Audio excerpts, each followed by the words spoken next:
విభాగానికి విభజనకి తేడా లేదండి, చాలా తేడా ఉంది కదా.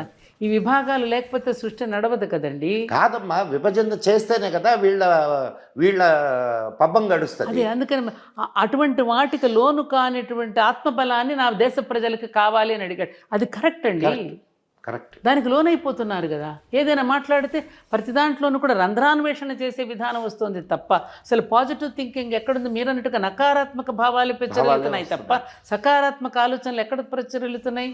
అది అది చదువుకున్న వాళ్ళు మేధావులైనటువంటి వాళ్ళ నుంచి రావడమే బాధాకరంగా ఉంది. అది అమ్మ, ఇంకొక విషయం ఇక్కడ మీరు మనం ప్రజలకు చెప్పాల్సినటువంటి ఇది ఉందమ్మా. ఇప్పుడు నకారాత్మక భావనలు ఒక్క సర్కమస్టాన్సెస్ వల్లనే కాదమ్మా, అది మనం తినే తిండి వల్ల కూడా, ఆహారం వల్ల కూడా అయ్యో నకారాత్మక భావనలు వస్తాయి. కాబట్టి సాత్విక ఆహారాన్ని